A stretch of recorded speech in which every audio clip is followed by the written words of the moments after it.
Friends, मैं doctor Naima Bano. आज की वीडियो में हम आपसे बात करने वाले हैं कि अगर किसी को प्रेगनेंसी नहीं रुक रही है, उसके बार बार पीरियड्स आ जा रहे हैं, 6 महीने से ट्राई कर रही है, 1 साल से ट्राई कर रही है, या 2 साल से या इससे ज़्यादा साल से प्रेगनेंसी के लिए ट्राई कर रही है, मगर उसके पीरियड्स आ जाते हैं, तो इसका क्या कारण होता है। आज मैं आपको इस वीडियो में 5 ऐसे कारण बताऊंगी जिनकी वजह से आपका इम्प्लांटेशन सक्सेस नहीं होता है, आपके बार बार पीरियड्स आ जाते हैं। अगर इनमें से एक भी कारण आपके अंदर पाया जाता है, चाहे आप 6 महीने से ट्राई कर रही हैं या 1 साल से या इससे ज़्यादा साल से, तब आपको प्रेगनेंसी नहीं रुकेगी। आपको इन कारणों को दूर करना पड़ेगा, तभी आपकी प्रेगनेंसी रुकेगी। तो वीडियो में हम आगे बढ़ते हैं और सबसे पहले कारण पर बात करते हैं कि ज़्यादा से ज़्यादा ठंडी चीज़ों का इस्तेमाल करना।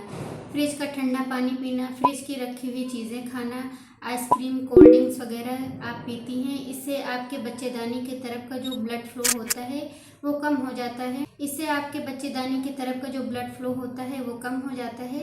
जैसे आपने देखा होगा कि किसी को चोट लगती है, ब्लड बहता है, तब हम उस पर बर्फ़ रखते हैं ताकि ब्लड रुक जाए या फिर उसका बहना कम हो जाए। तो ऐसे ही बच्चेदानी के लिए है कि अगर आप बहुत ज़्यादा ठंडी चीज़ों का इस्तेमाल करें तो आपके बच्चेदानी की तरफ का जो ब्लड फ्लो होता है वो कम हो जाता है। अगर आपके बच्चेदानी की तरफ का ब्लड फ्लो कम होगा तो ऑक्सीजन की सप्लाई भी कम मिलती है, इस वजह से वहाँ पर बच्चा नहीं चिपक पाता है, क्योंकि उसको न्यूट्रिएंट्स और ऑक्सीजन नहीं मिल पाता है। अगर आप ठंडी चीज़ें खाती हैं तो खाना बंद कर दीजिए और फ्रिज का ठंडा पानी पीना भी बंद कर दीजिए। दूसरा कारण है बाहर का खाना खाना या जंक फूड खाना। अगर आप हफ्ते में 2 बार या 3 बार या इससे ज़्यादा बार जंक फूड खाती हैं या बाहर का खाना खाती हैं, तो आपके अंदर इंसुलिन रेजिस्टेंट होने के बहुत ज़्यादा चांस होते हैं। जैसे पिज्ज़ा, बर्गर, समोसे, इन सब चीज़ों में मैदा पाया जाता है। ये सारी चीज़ें आपके अंदर इंसुलिन रेजिस्टेंट का काम करती हैं। आपके अंदर जब इंसुलिन रेजिस्टेंट होता है तो पीसीओडी होने के ज़्यादा चांस होते हैं। एस्ट्रोजन प्रोजेस्टेरोन का जो बैलेंस होता है वो बिगड़ जाता है। जब आपको पीसीओडी हो जाती है तब भी आपको प्रेगनेंसी नहीं रुकती है। मैदा या मैदे से बनी चीज़ या शुगर अपने डाइट में ज़्यादा इस्तेमाल करती हैं, तब भी आपका इम्प्लांटेशन सक्सेस नहीं होता है।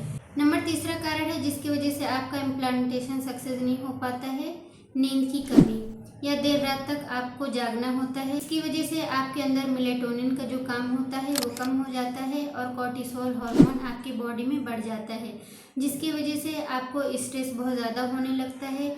इसकी वजह से आपको प्रेगनेंसी नहीं रुकती है, आपका इम्प्लांटेशन फेल हो जाता है। अगर आप कम नींद लेती हैं तो आपको नींद लेने की बहुत ज़रूरत है। कम से कम 7 से 8 घंटे आपको नींद लेना है। नींद कम लेने की वजह से आपकी बॉडी में प्रोजेस्टेरोन का लेवल कम हो जाता है, जिसकी वजह से आपका इम्प्लांटेशन फेल हो जाता है।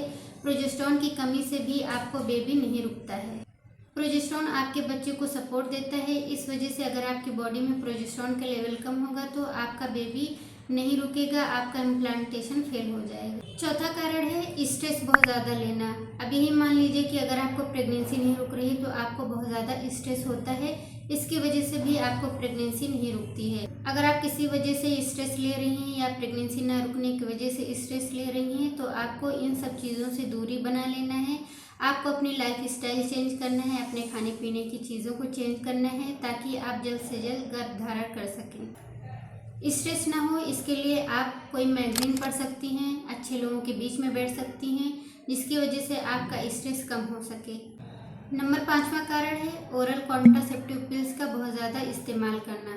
शुरू जब शादी होती है तब लोग प्रेगनेंसी से बचने के लिए ओरल कॉन्ट्रासेप्टिव पिल्स का बहुत ज़्यादा इस्तेमाल करती हैं। इसकी वजह से आपके अंदर एस्ट्रोजन हार्मोन का बहुत ज़्यादा प्रोडक्शन होने जिसकी वजह से आपके बच्चेदानी में गठानें बन जाती हैं, पॉलिप बन जाते हैं, फाइब्रॉइड्स बन जाते हैं। इसी वजह से आपका इम्प्लांटेशन सक्सेस नहीं होता है। तो डियर व्यूअर्स, अगर आपके बॉडी में ये 5 चीज़ों में से कोई एक भी चीज़ पाई जाती है तो आपको प्रेगनेंसी नहीं रुकेगी, इम्प्लांटेशन फेल हो जाएगा। अपने यूट्रस को रिसेप्टिव बनाने के लिए अच्छी डाइट लीजिए, अच्छे माहौल में रहिए और अच्छा सोचिए और टाइम पर संबंध बनाइए और अपने हार्मोनल टेस्ट कराइए, जिसकी वजह से आप जान पाएँ कि हमारी बॉडी में किस चीज़ की कमी है। आई होप कि वीडियो अच्छी लगी होगी। चैनल पर नए हैं तो चैनल को सब्सक्राइब कर दीजिए, वीडियो को लाइक कर दीजिए और दूसरों तक शेयर कर दीजिए। चलिए मिलते हैं नेक्स्ट वीडियो में। Thank you.